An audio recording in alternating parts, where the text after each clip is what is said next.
मुअज़्ज़ज़ उलमाए किराम, मोहतरम बुजुर्गों, नौजवान साथियों, पर्दानशीन माँ और बहनों, प्यारे बच्चों,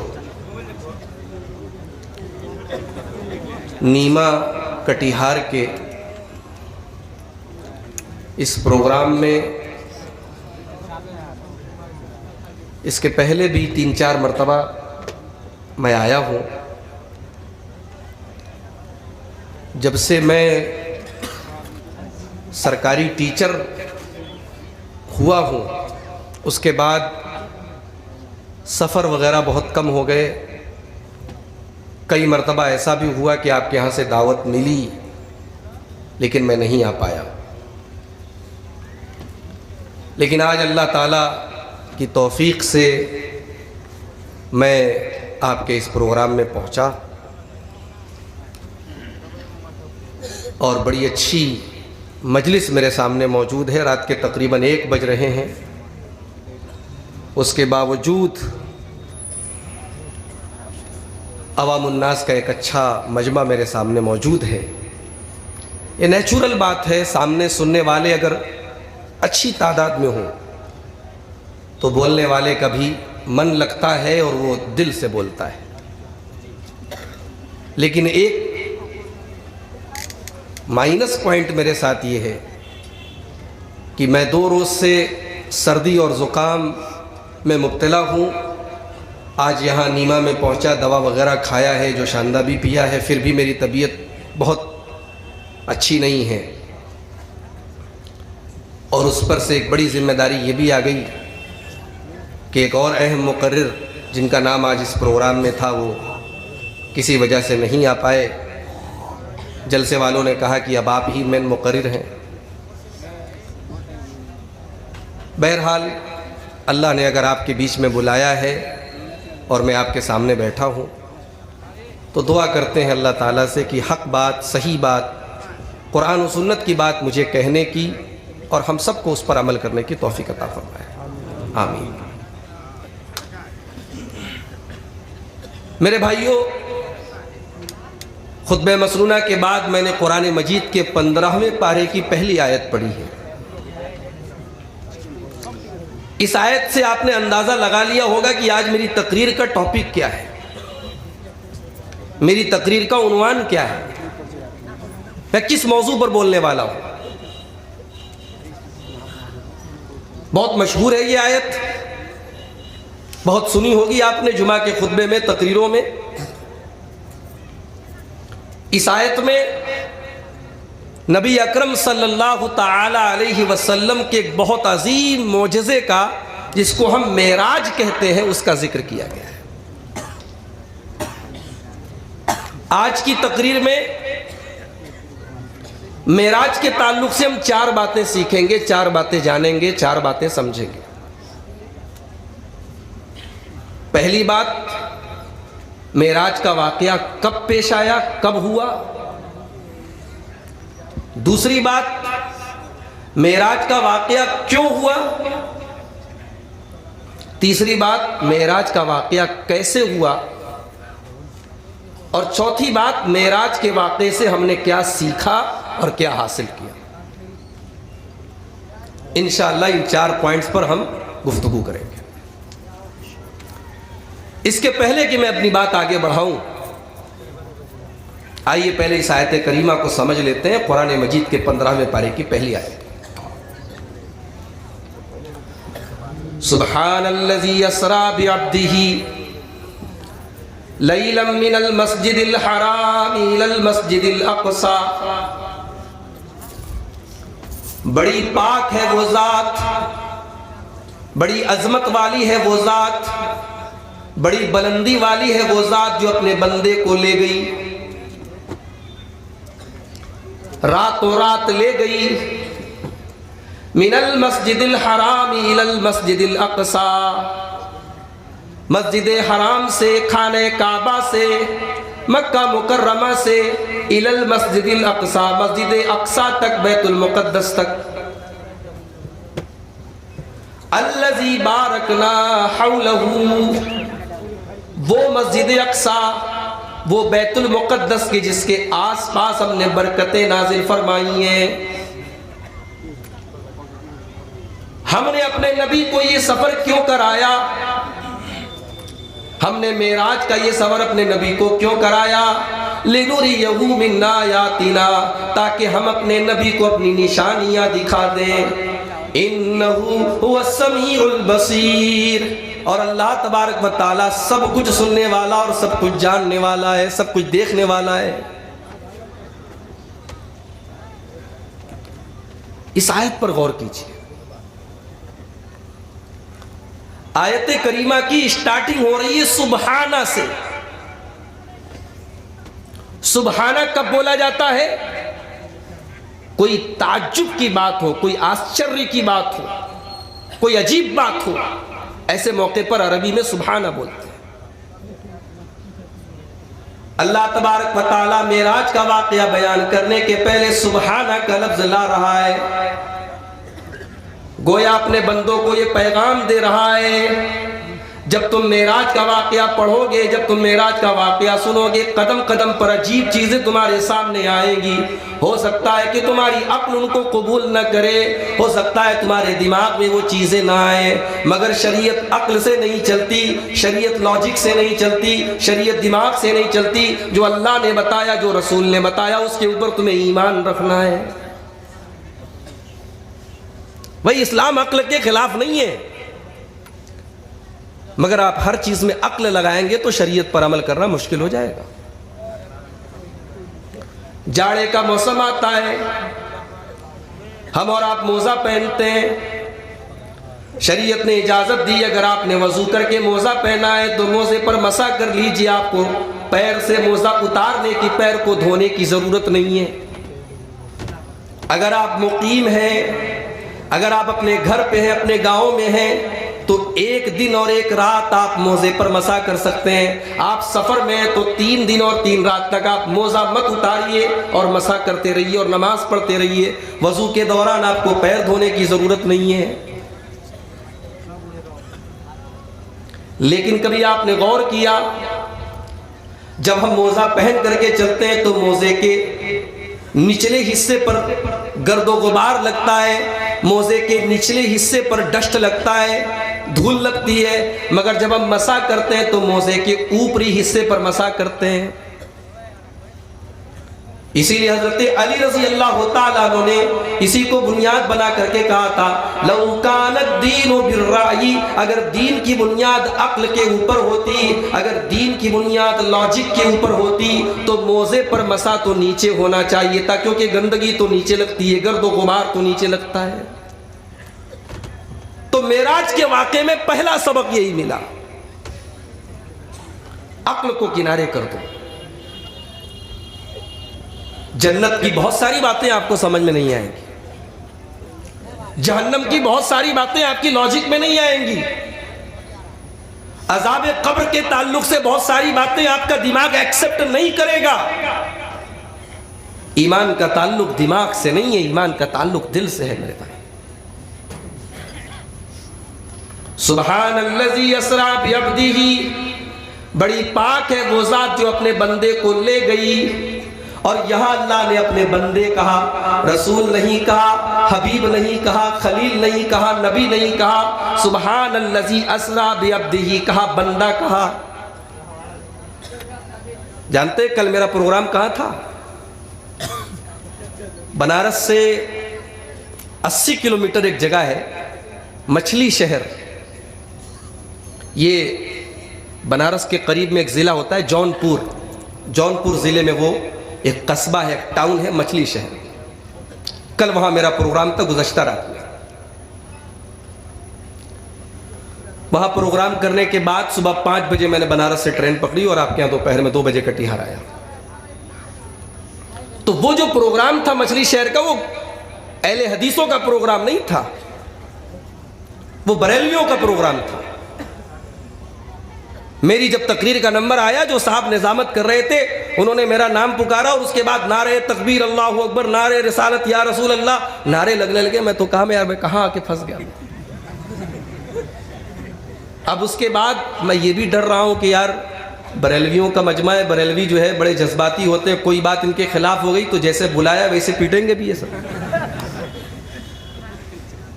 तो वहां मैंने इसी मेराज के मौजू पर तकरीर की थी। अच्छा, उनके जलसे का टॉपिक था मेराजुन नबी, जश्न मेराजुन नबी। तो वहां मैंने एक बात कही थी, वो बात आपके सामने भी रिपीट कर रहा हूं कि अल्लाह ने यहां बंदे कहा।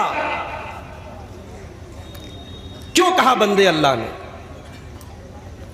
सुब्हानल्लज़ी अस्रा बिअब्दिही, बड़ी पाक है वो जात जो अपने बंदे को लेकर के गई। यहाँ अल्लाह ने बंदा कह करके ये मैसेज दे दिया, ये संदेश दे दिया, ओ लोगो, मेरा नबी मेराज के इस अजीम वाक़े पर, मेराज के इस सफ़र में जाने के बावजूद और अल्लाह ताला के यहाँ 7 आसमानों की सैर करने के बावजूद और नबियों की इमामत करने के बावजूद और सिदरतुल मुंतहा तक जाने के बावजूद और जन्नत और जहन्नम की सैर करने और देखने के बावजूद और अल्लाह तबारक व तआला से कलाम करने के बावजूद मेरा नबी मेरा बंदा है। मेरे नबी को मेरी बंदगी से निकालने की कोशिश न करना, मेरे नबी को मेरे मकाम तक, अल्लाह के मकाम तक जाने की कोशिश न करना। जब मैंने ये जुमला कहा ना, हर बात पे तो सुभान अल्लाह नारा लग रहा था। जब मैंने ये कहा पूरा मजमा एकदम खामोश, ये मौलवी साहब क्या बोल रहे हैं। ये बात बड़ी भारी गुजरती है, लेकिन अल्लाह ने इसीलिए अब्दी कहा, मैं अपने बंदे को लेकर के गया।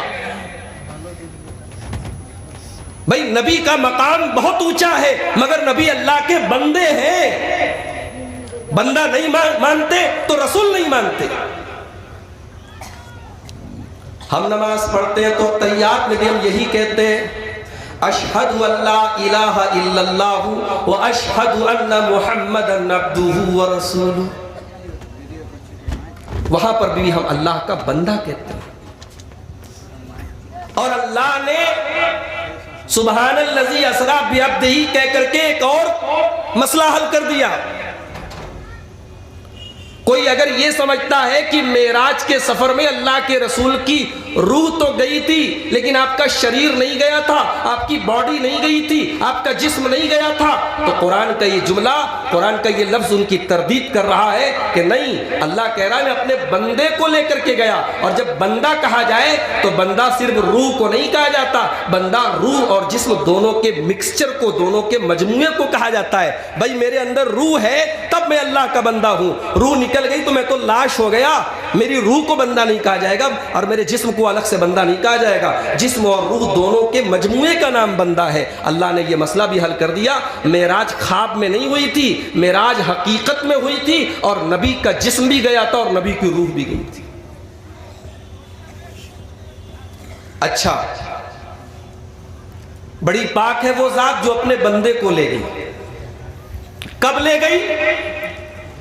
लैलन, मेराज का ये वाकया रात में हुआ, क्योंकि रात का वो वक्त होता है जब अल्लाह तबारक व तआला की रहमतें अपने उरूज पर होती हैं और अल्लाह के नेक बंदे रात ही में अपने रब को पुकारा करते हैं। ये अलग बात है कि रात ही में बहुत सारे गुनाह भी हुआ करते हैं, बहुत सारे काले कारनामे भी रात ही में किए जाते हैं, बदकारी और ज़िनाकारी के काम भी रात ही में होते हैं, चोरी और डाके के काम भी आमतौर से रात ही में होते हैं। मगर अल्लाह के कुछ नेक बंदे ऐसे भी हुआ करते हैं, ततजाफा जुनूबुहुम अनिल मज़ाज यदऊन रब्बहुम खौफन व तमा।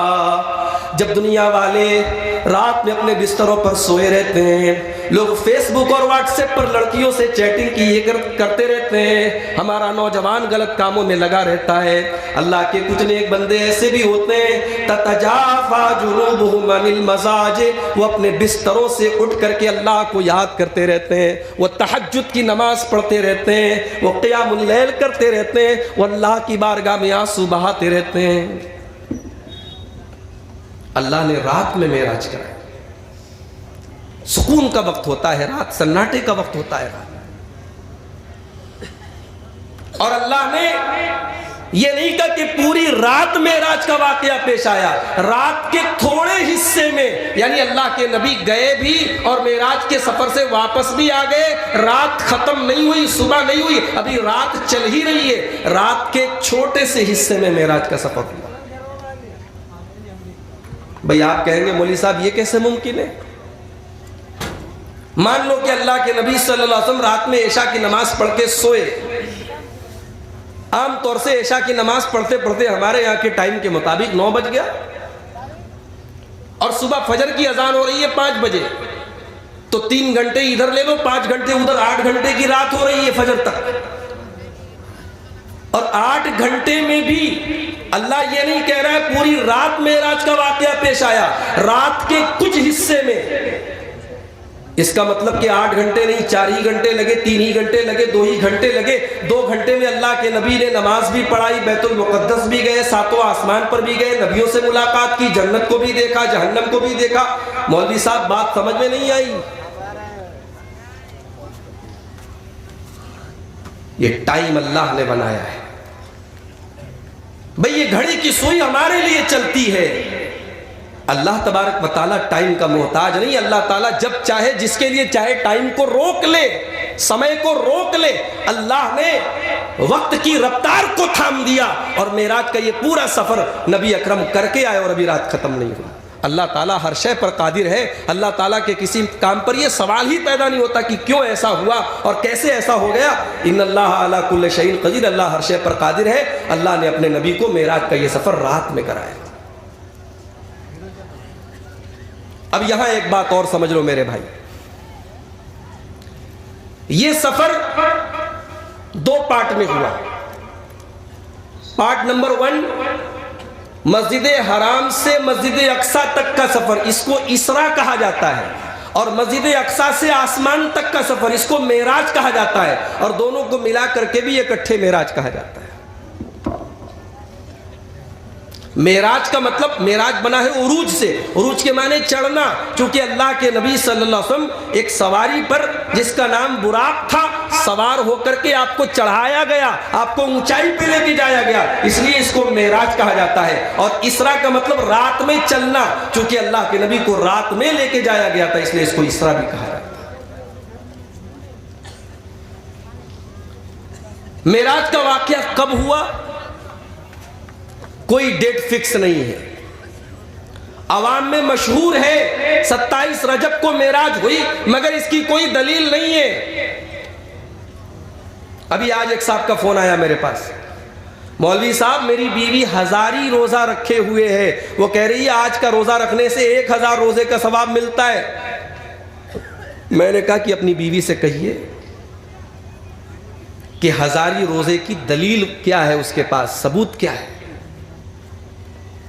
भाई रोजा रखना बहुत अच्छी बात है, मगर आपने 27 रजब को रोजा रखा ये सोच करके कि आज के दिन रोजा रखने का सवाब है, इसकी दलील चाहिए।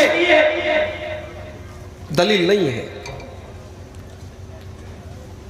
और ये मसला याद रखिए कि ना तो 27 रजब को रोजा रखने का सबूत है, न 27 रजब की रात में इबादत करने का और नमाज पढ़ने का कोई सबूत है। ये दिन आम दिनों की तरह गुजारा जाए, ये रात आम रातों की तरह गुजारा जाए। इस रात में कोई खास इबादत साबित नहीं और इस दिन में रोजा साबित नहीं। क्यों? क्योंकि मेराज का वाकया किस रात में हुआ छोड़ो, किस साल हुआ, किस सन में हुआ, यह भी तय नहीं है। बहुत इख्तिलाफ है उलमा के दरमियान। हाफिज इब्न हजर रहमतुल्लाह अलैह ने 10 से ज्यादा अक़वाल लिखे हैं, 10 से ज्यादा बातें लिखी हैं मेराज का वाकया कब हुआ। उलमा के अपने अपने ओपिनियंस है। ज्यादा बेहतर और सही बात यह मालूम होती है कि मेराज का वाकया नबी अकरम सल्लल्लाहु अलैहि वसल्लम की हिजरत के 1 साल के पहले, तकरीबन 1 साल के पहले हुआ। और जानते हो किन हालात में मेराज का वाकया हुआ? अल्लाह के प्यारे नबी मक्का वालों को तबलीग करते करते और उनका जुल्म सितम सहते सहते, उनकी बातें सहते सहते अल्लाह के नबी मायूस हो चुके थे। आपके दिल में यह ख्याल आया मक्का वाले मेरी बात तो नहीं मानेंगे, चलो मक्का से थोड़ी दूर पर 100 किलोमीटर दूर पर एक जगह ताइफ पड़ती है, मैं ताइफ चला जाता हूं, वहां भी बहुत बड़े बड़े लोग रहते हैं, उनके सामने मैं इस्लाम की तबलीग करता हूं। अगर ताइफ के लोगों ने कलमा पढ़ लिया, अगर उन्होंने इस्लाम कबूल कर लिया तो शायद मक्का वालों के दिल भी नर्म हो जाए और वो मेरी बात मान ले। ये सोच करके अल्लाह के नबी ने हजरत ज़ैद इब्न हारिसा को अपने साथ में लिया और आप ताइफ की तरफ चल पड़े। कभी अल्लाह ताला आपको हज करने की तौफीक दे, उम्रा करने की तौफीक दे तो ताइफ जरूर जाइए। इबादत की नीयत से नहीं, सवाब की नीयत से नहीं, सैर व तफरी की नीयत से चले जाइए। बड़ा खूबसूरत इलाका है ताइफ का, पहाड़ी इलाका है, सऊदी अरब का कश्मीर कहते हैं उसको। 100 किलोमीटर का सफर नबी अकरम ने, उस जमाने में ऊंटों की सवारी होती थी, उस जमाने में घोड़े की सवारी होती थी, नबी अकरम ने घोड़े की सवारी नहीं की, आपने ऊंटों की सवारी नहीं की, आपने पैदल तय किया। क्यों पैदल तय किया? सवारी लेंगे तो लोगों को पता चल जाएगा, मक्का वालों को भी बताना नहीं है, उनसे छुपाना है। मसलहत का तकाजा यह है मक्का वालों को पता न चले। नबी अकरम ने पैदल तय किया और थोड़ा सा खाना अपने साथ में लेकर के अल्लाह के रसूल हजरत ज़ैद के साथ चल पड़े। जब अल्लाह के प्यारे नबी ताइफ में पहुंचे, आपने ताइफ वालों को इस्लाम पेश किया। ताइफ में एक बहुत बड़ा कबीला रहता था, सकीफ नाम का कबीला, उस कबीले के सरदारों के पास अल्लाह के प्यारे नबी गए और उनके सामने आपने इस्लाम की तबलीग की। आपने बताया अल्लाह के सिवा कोई माबूद नहीं है, मैं अल्लाह का आखिरी नबी हूँ, मैं अल्लाह का आखिरी रसूल हूँ। आपने इस्लाम के बारे में जब उनको बताया, उन ताइफ के लोगों ने कलमा पढ़ना तो बहुत दूर की बात है, नबी अकरम की बात मानना तो बहुत दूर की बात है, उन्होंने नबी का मजाक उड़ाया। उन्होंने कहा ओ मोहम्मद, अल्लाह को कोई और नहीं मिला था, तुमको नबी बना के भेज दिया। अरे हमको बनाता, हम तो बड़े लोग हैं, हम तो चौधरी लोग हैं, हम तो सकीफ के सरदार हैं, हम तो ताइफ जैसी खूबसूरत जगह में रहने वाले लोग हैं। अल्लाह ने हमको नबी नहीं बनाया, तुम्हारे जैसे यतीम को अल्लाह ने नबी बना दिया। अल्लाह के रसूल का मजाक उड़ाने लगे। नबी अकरम के दिल को ठेस पहुंची। इतनी दूर पैदल चल के आया हूं, 100 किलोमीटर का सफर तय करके आया हूं, ये बात मेरी मानने को तैयार नहीं, मेरा मजाक उड़ा रहे। आपने रिक्वेस्ट की, आपने गुजारिश की, ऐ ताइफ के सरदारों, तुम अगर कलमा नहीं पढ़ते, तुम मेरी बात नहीं मानते, मत मानो, मगर एक एहसान मेरे ऊपर करो। मैं तुमसे मिला हूं, तुमको मैंने अपनी बात सुनाई है, लेकिन तुम ये बात किसी पर जाहिर मत करो। मैं इस्लाम की तबलीग और लोगों के सामने करूंगा, लेकिन तुम ये जाहिर मत करना कि मैं तुम्हारे पास आया था। मगर ताइफ के उन सरदारों ने अल्लाह के रसूल से ये वादा भी नहीं किया, और पूरे ताइफ में ये मशहूर हो गया कि अल्लाह के रसूल ताइफ के सरदारों के पास गए और कोई उनकी बात मानने को तैयार नहीं है। एक हफ्ता गुजर गया, मेरा नबी ताइफ के गलियों में और ताइफ की सड़कों पे और ताइफ की बस्तियों में, अल्लाह के नबी लोगों के घर घर जाकर के इस्लाम की तबलीग कर रहे हैं, और एक आदमी भी मेरे नबी का कलमा पढ़ने को तैयार नहीं है, एक आदमी भी मेरे नबी की बात मानने को तैयार नहीं है। जब एक हफ्ता गुजर गया, अल्लाह के नबी ने हज़रत ज़ैद से कहा, ओ ज़ैद, ये पहाड़ों में रहने वाले लोग हैं, इनके सीने में जो दिल है वो भी पत्थर के जैसा हो चुका है। ऐ ज़ैद, चलो अब यहाँ से निकलते हैं, चलो यहाँ से चलते हैं। नबी अकरम जब ताइफ से निकलने लगे, ताइफ के सरदारों को पता चला कि मोहम्मद रसूलुल्लाह अपने मिशन में नाकाम होकर के वापस जा रहे हैं। उन्होंने अपने मोहल्ले के, अपने इलाके के जो लुच्चे लड़के थे, जो लफंगे किस्म के लड़के थे, जो बिल्कुल आवारा किस्म के लड़के थे, उनसे कहा, जाओ मोहम्मद को पत्थरों से मार मार के उसको तकलीफ पहुंचाओ, जाओ मोहम्मद के ऊपर दोनों तरफ से पत्थर बरसाओ। हाय हाय, चश्मे फलक ने ये मंजर भी देखा। रहमतुल लिल आलमीन, वो नबी जो कायनात के लिए रहमत बना करके भेजे गए हैं, वो नबी जो हमें और आपको जहन्नम की आग से बचाने के लिए दुनिया में आए हैं, उस नबी पर ताइफ में दोनों तरफ से पत्थर बरसाए जा रहे हैं। अल्लाह के रसूल को हजरत ज़ैद रज़ी अल्लाह ताला अन्हु बचाने की कोशिश कर रहे हैं, मगर वो कहां से बचाते, पत्थर तो चारों तरफ से बरस रहे हैं। अल्लाह के नबी लहूलुहान हो जाते हैं, आपके जिस्म से खून रिसने लगता है, आपके जूते खून से सन जाते हैं, आपके जूते खून से भर जाते हैं। बड़ी मुश्किल से ताइफ से 3 किलोमीटर आगे एक जगह है कर्नुस्सालिब, वहाँ एक बागीचे में अल्लाह के रसूल को चैन मिलता है, सुकून की सांस लेते हैं, एक खजूर के पेड़ के नीचे बैठते हैं और अल्लाह की बारगाह में हाथ उठाते हैं और कहते हैं, अल्लाह, ये तूने मुझे किन लोगों के हवाले कर दिया है। आय अल्लाह, ये वो लोग हैं जो मेरा मकाम नहीं समझते। आय अल्लाह, ये मुझे रसूल मानना तो बड़ी दूर की बात है, ये तो मुझे इंसान भी नहीं मानते। अल्लाह के नबी ने अपने दिल का दर्द अपने रब के सामने पेश किया, कहा, अल्लाहुम्मा इन्नी अश्कु इलैका ज़ुफ़ क़ुव्वती व क़िल्लत हीलती व हवानी अलन नास। आय अल्लाह, मैं कमज़ोर हूँ, आय अल्लाह, मेरी कोई तदबीर काम नहीं कर रही है, आय अल्लाह, लोगों की नज़र में मैं ज़लील हो गया हूँ, लेकिन आय अल्लाह, मैं शिकायत करता हूँ तो तेरी बारगाह में करता हूँ। नबी अकरम ने शिकायत भी की, अपने दिल का दुखड़ा भी पेश किया तो अल्लाह की बारगाह में पेश किया। और उसी दुआ में अल्लाह के रसूल ने एक बात यह भी कही कि ऐ अल्लाह, अगर तू मुझसे नाराज नहीं है, अगर तू मुझसे राजी है, सारी कायनात मुझसे नाराज हो जाए, मुझे कोई परवाह नहीं है। अय अल्लाह तू राजी हो जाए ये मेरा मकसद है, तेरा राजी होना ये मेरे लिए अहम है। अय अल्लाह सारी कायनात नाराज हो जाए, मुझे कोई परवाह नहीं है। हजरत जिब्राइल आते हैं, अय अल्लाह के नबी, इन ताइफ के लोगों ने आपके साथ बड़ी ज़्यादती की है, आपके साथ बड़ा बुरा सलूक किया है, ये पहाड़ों का फरिश्ता आपके पास आया है, ये आपसे इजाजत मांग रहा है, इन ताइफ के लोगों को दोनों पहाड़ों में रख के पीस दिया जाए, इनको खत्म कर दिया जाए, इनसे बदला ले लिया जाए। मेरा नबी बदला लेने वाला नहीं था, मेरा नबी इंतकाम लेने वाला नहीं था, मेरे नबी ने अपनी जात के लिए इंतकाम किसी से नहीं लिया। नबी अकरम ने फरमाया नहीं नहीं, अगर ये ईमान नहीं लाते न लाए, हो सकता है कि इनकी आने वाली नस्लें ईमान लाए। सलाम उस पर कि जिसने गालियां खाकर दुआएं दी, सलाम उस पर जो दुनिया के लिए रहमत ही रहमत है। मेरे नबी ने उन पत्थर बरसाने वालों से भी बदला नहीं लिया। मेरे भाई का ये ईमान नहीं लाते, इनकी आने वाली नस्लें ईमान लाएंगी, मैं मायूस नहीं हूं। आज भारत का मुसलमान मायूस हो रहा है, तरह तरह की बातें हो रही हैं। लोग कहते हैं कि पता नहीं इस देश में आगे हमारा भविष्य कैसा होने वाला है, इस देश में हम रह पाएंगे कि नहीं रह पाएंगे, हमारे बच्चों का क्या होगा, हमारे फ्यूचर का क्या होगा। मेरे भाइयों, हमने सरकारों पर भरोसा नहीं किया है, हमने हुकूमतों पर भरोसा नहीं किया है, हमने अल्लाह की तौहीद का कलमा पढ़ा है, हमने अल्लाह को अपना रब माना है, हमारा रब अल्लाह है। आज अंधेरा इंशाअल्लाह कल उजाला आएगा।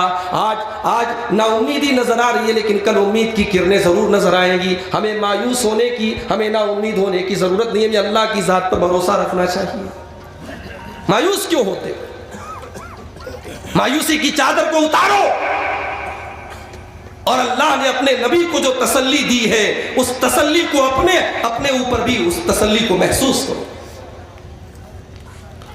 वज़्ज़ुहा वल्लैलि इज़ा सजा मा वद्दअक रब्बुका वमा क़ला। ऐ नबी, अल्लाह कसम खा रहा है चाश्त के वक्त की, जब सुबह सूरज निकलता है और सूरज के बाद, जब सूरज निकलने के बाद थोड़ी सी धूप होती है, उस वक्त को चाश्त का वक्त कहा जाता है। अल्लाह ने चाश्त के वक्त की कसम खा करके ये बताया, रात जितनी भी लंबी हो जाए, रात जितनी भी अंधेरी हो जाए, सुबह को सूरज निकलेगा और चाश्त का वक्त आएगा। वद्दुहा वल्लैलि इज़ा सजा, कसम है रात की जबकि वो छा जाए, कसम है ज़ुहा की, कसम है चाश्त के वक्त की। मा वद्दअक रब्बुका वमा क़ला।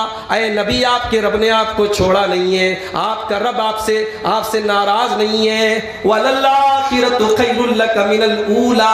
आने वाला वक्त बेहतर होगा पहले वाले वक्त से।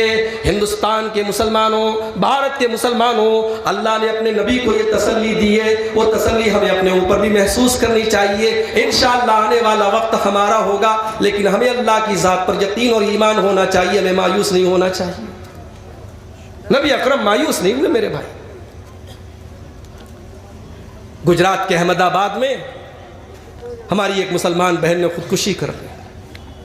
खुदकुशी के वाकयात बहुत होते हैं भारत भर में, लेकिन ये खुदकुशी मीडिया में आ गई, सोशल मीडिया में आ गई। क्यों? क्योंकि उस लड़की ने मरने के पहले एक वीडियो बनाया और वीडियो में उसने कहा अपने माँ बाप से कि मेरे शौहर से जो मुकदमा चल रहा है, जो केस चल रहा है, खत्म कर दो, मैं जिंदगी से थक गई हूं, मैं मरने जा रही हूं, खुदकुशी करने जा रही हूं। आयशा बानो नाम था उस लड़की का। अहमदाबाद में साबरमती नदी में उसने कूद करके जान दे दी। मरने के पहले अपने बाप से उसने बात की थी, माँ बाप से। उसकी फोन रिकॉर्डिंग भी आज इंटरनेट पर मौजूद है। बाप समझा रहा है, बेटी घर चली आ, कहती है नहीं मेरी लाश यहां से जाएगी। भाई जिंदगी में प्रॉब्लम तो है, मसाइल है, कौन दुनिया में कोई ऐसा नहीं जिसको कोई टेंशन ना हो, कोई दुख ना हो। टेंशन और दुख का ये मतलब नहीं है मेरे भाइयों कि हम खुदकुशी कर लें, हम आत्महत्या कर लें। ये जिंदगी अल्लाह ने हमें दी है, इसे खत्म करने का हमें इख्तियार नहीं है। खुदकुशी हराम है इस्लाम में। जितने बुरे हालात आ जाए खुदकुशी नहीं कर सकते, और खुदकुशी करने वाला बहुत बड़ा गुनहगार है। वो जैसे खुदकुशी करेगा जहन्नम में वही अजाब उसको दिया जाएगा। ये मायूसी है, ये नाउम्मीदी है। इस्लाम में मायूसी और नाउम्मीदी की इजाजत नहीं है। इस्लाम उम्मीद की किरण जगाता है। मेरे प्यारे भाई, नबी अकरम ताइफ से वापस आए, अल्लाह की जात पर भरोसा है, मायूस नहीं हुए, पत्थर खाए हैं, एक हफ्ता ताइफ में रहे, किसी ने कलमा नहीं पढ़ा, मगर मेरे नबी मायूस नहीं हुए। मक्का आकर के फिर अपने मिशन में लग गए। कुछ ही दिनों के बाद अल्लाह के नबी के साथ एक और ट्रेजेडी हो गई। आपकी वफादार बीवी, आपकी जानिसार बीवी हजरत खदीजा रज़ी अल्लाह तआला अन्हा, जो हर मौके पर आपका साथ दिया करती थी।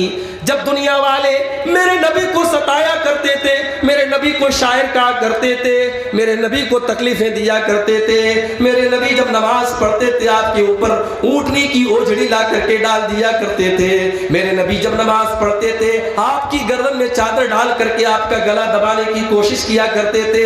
मेरे नबी इन हालात से मायूस होकर के जब घर में जाते थे और अपनी बीवी खदीजा को अपनी सारी दास्तान सुनाते थे, वो बीवी आपको तसल्ली दिया करती थी, वो आपको सुकून दिया करती थी, वो बीवी आपका हौसला बढ़ाया करती थी। अल्लाह के नबी को अपनी बीवी से बड़ा हौसला मिलता था। एक अच्छी बीवी मिल जाए, इंसान की जिंदगी कामयाब हो जाए। बीवी ऐसी भी होती है जो शौहर के दुख को हल्का कर देती है, और बीवी ऐसी भी होती है जो शौहर के दुख को बढ़ा देती है।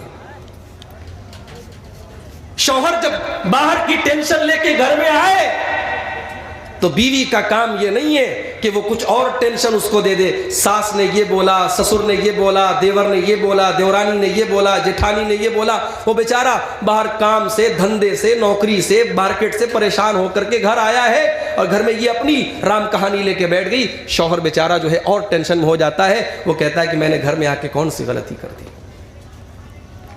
मेरी प्यारी माओ बहनों, एक अच्छी बीवी अगर आपको बनना है तो हजरत खदीजा आपके लिए आइडियल और नमूना है।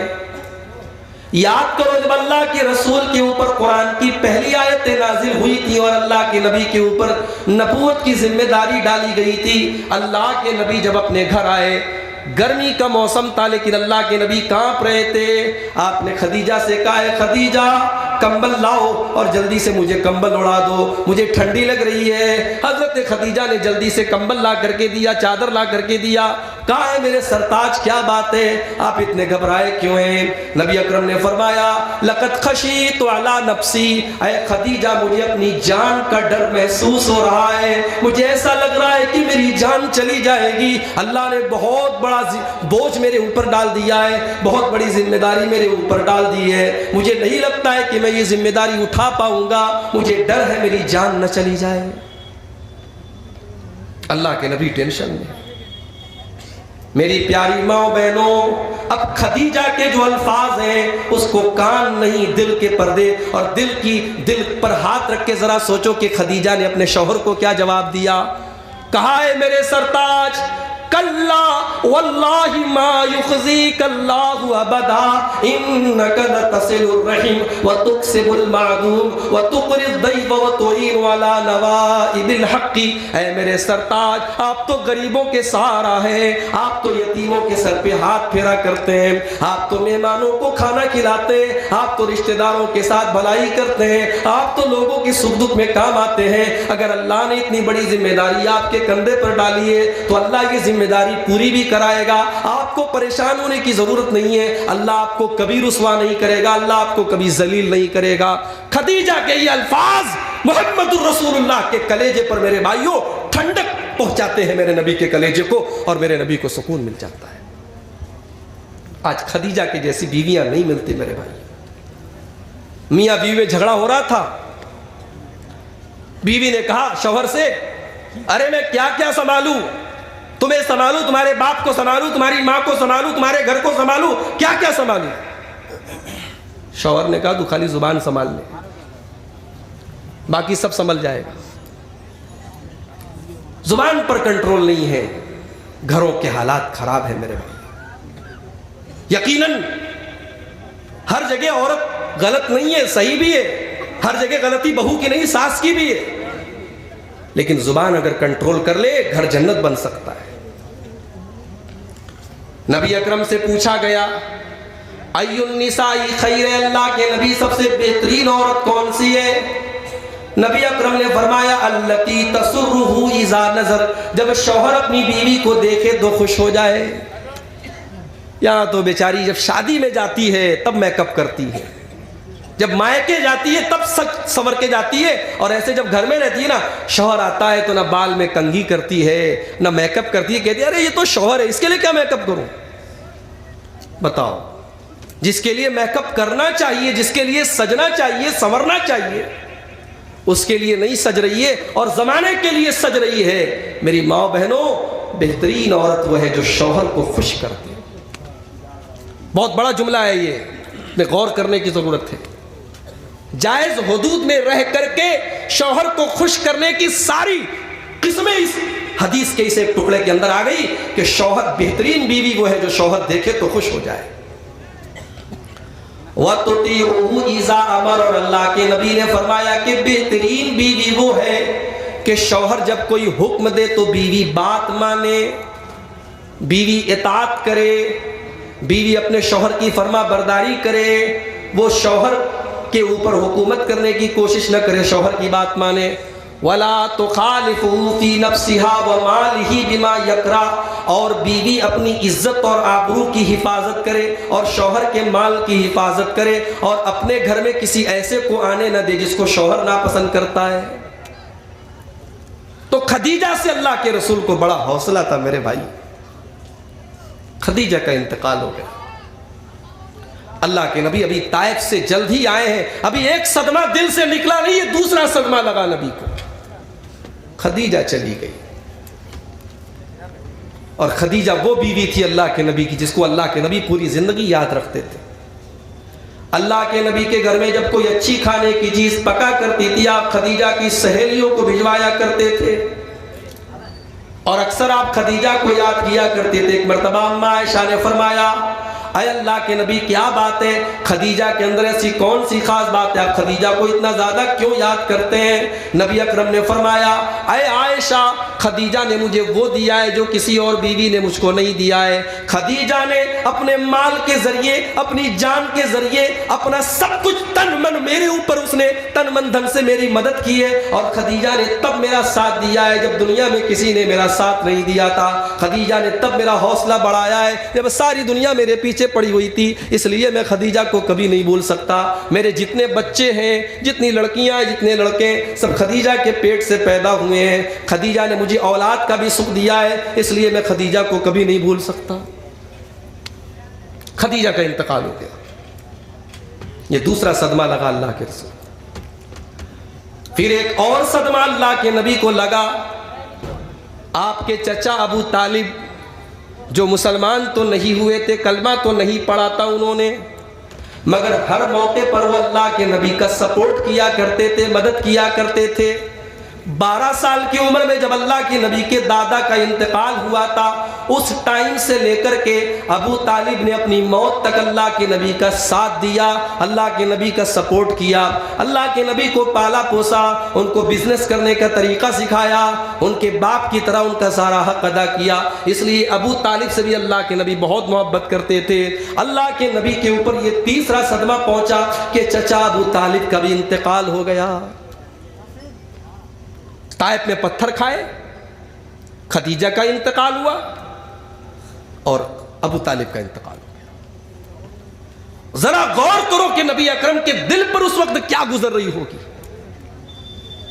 मेरे नबी की उस तकलीफ को लफ्जों में बयान नहीं किया जा सकता। मेरे प्यारे भाइयों, हो सकता है नबी अकरम के जहन में यह ख्याल भी आया हो, आज मेरी वफादार बीवी भी दुनिया से चली गई, मेरा चचा भी दुनिया से चला गया, मक्का वाले मेरी बात मान नहीं रहे, ताइफ वालों ने मुझे रिजेक्ट कर दिया, इस दुनिया में कौन है जो मेरी बात को सुनेगा।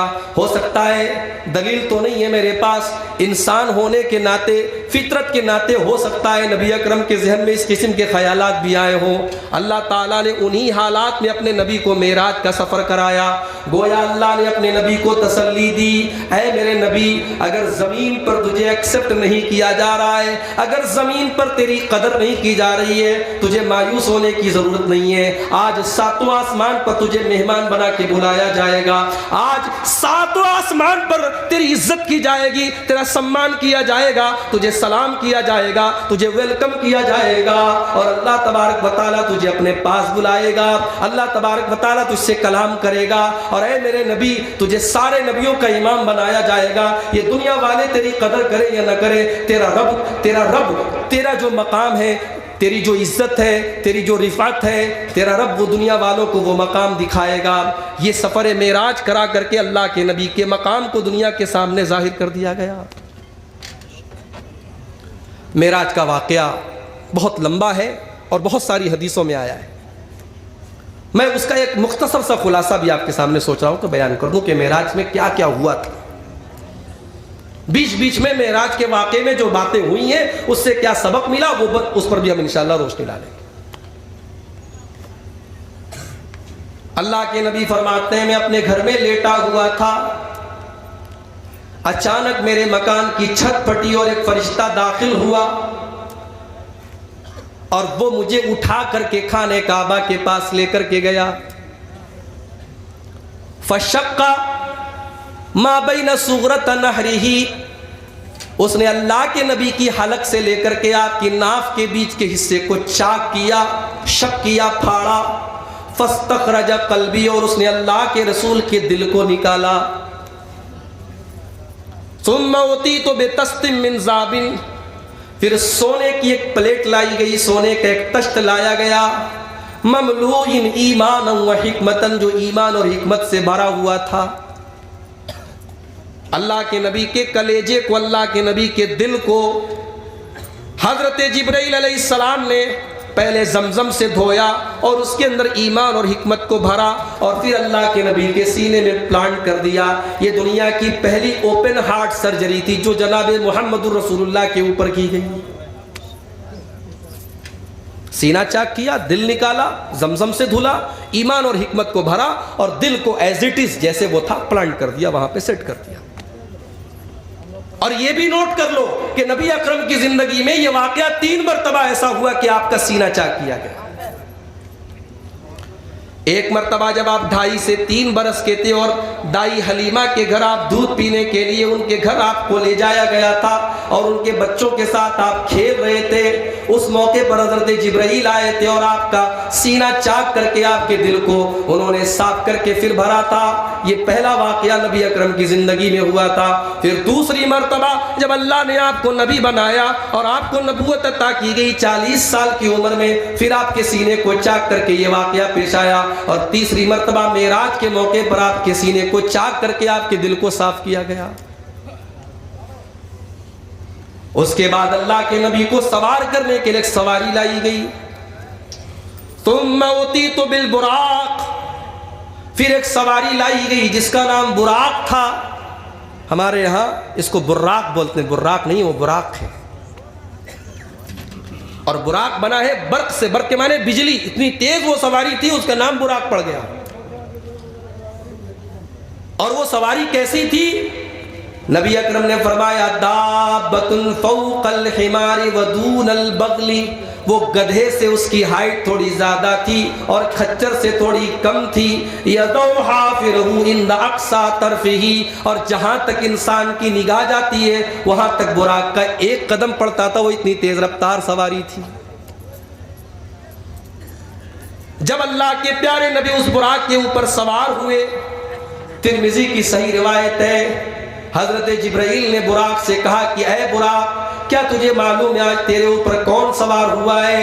अकरमुल खल्क़ी, अल्लाह के सारे बंदों में सबसे नेक बंदा और सबसे अल्लाह की नज़र में जिसका मकाम सबसे ऊंचा है, अल्लाह का सबसे ऊंचे मकाम वाला बंदा आज तेरी पीठ पर बैठा है। बुराक के पसीने छूट गए कि इतनी अजीम हस्ती आज मेरे ऊपर सवार हुई है।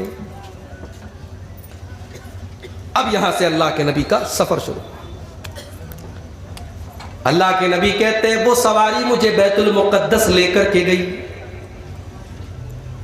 जब मैं बैतुल मुक़द्दस में पहुंचा तो बैतुल मुक़द्दस में एक कड़ा लगा हुआ था और वहां पर जितने नबी आए थे उन्होंने अपनी सवारियों को उसी कड़े में बांधा था।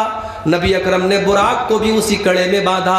उसके बाद आप मस्जिद में दाखिल हुए, आपने वहाँ देखा कि नूह अलैहिस्सलाम भी मौजूद हैं, इब्राहीम अलैहिस्सलाम भी मौजूद हैं, मूसा और ईसा भी मौजूद हैं, यूसुफ और अय्यूब भी मौजूद हैं। सारे नबियों की जमात मौजूद है, सारे रसूलों की जमात मौजूद है, लेकिन इमाम का इंतजार हो रहा है।